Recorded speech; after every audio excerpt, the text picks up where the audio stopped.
I recently finished The Filling Station by Vanessa Miller. This book is very deep. It's about the 1921 Tulsa race-based massacre, and it's a point in history. From what I can tell from reading about the footnotes in her book, it's not something that was really expanded upon in history. It's like a footnote, like something that's not really paid a lot of attention to. There's a lot of triggers in this book, so read it.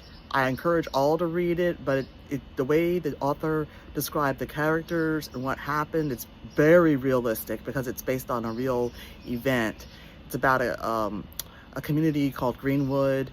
It's also called the Black Wall Street.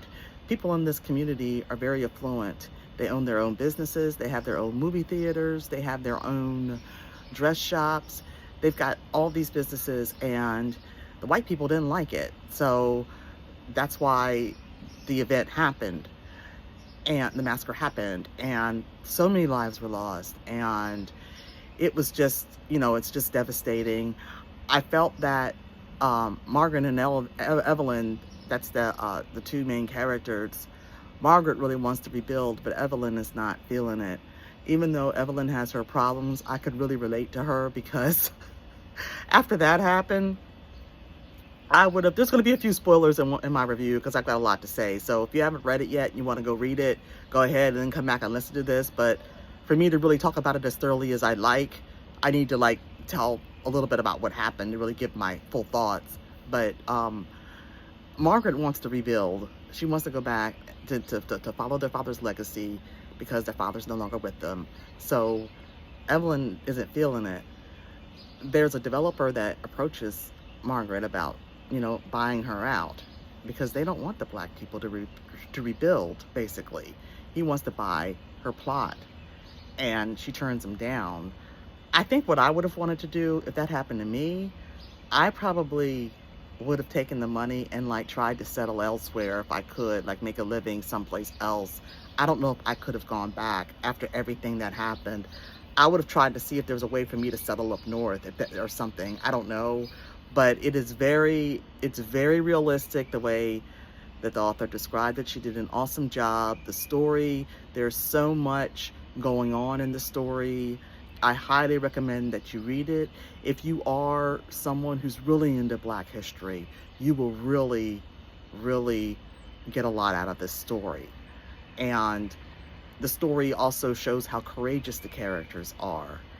And you'll see how they band together to save what's left of their community. So I highly recommend this book. Everybody should read it. Anybody who loves history should read The Filling Station. And if you like historicals, I can't do a video without mentioning my own works. I've got the Romance Bride series. I've got The Baker's Bride, which takes place during the abolitionist movement. The Doctor's Bride, which takes place after the Civil War. It's about a woman who wants to go to college and get a degree. And black women didn't really do that back then very often. So, and then I'm working on The Blacksmith's Bride right now. That's the third book in my Romance Bride series. So check them out. Since I'm doing this right after I've went for my walk and my exercise, I don't have my books in my hand. So up at the top, you'll see the books for the covers for The Filling Station, as well as the covers for my books. I did read The Filling Station on my Kindle, and as I've specified before, I don't always buy paper books. I know when people talk about books on Book Talk and all, they usually have a physical copy. I don't always have that because I've been using my Kindle for years because I don't have a whole lot of room in my house. It's full of books I haven't read yet. So if I want to buy a new book, normally I get it on my Kindle. So there's the covers of all the books that I just mentioned. Check them out. My books have several 5-star ratings and reviews on Amazon, tons of them. So I highly recommend that you look for them. It's my historical titles. My name is Cecilia Dowdy, Cecilia Dowdy. Enjoy the rest of your day.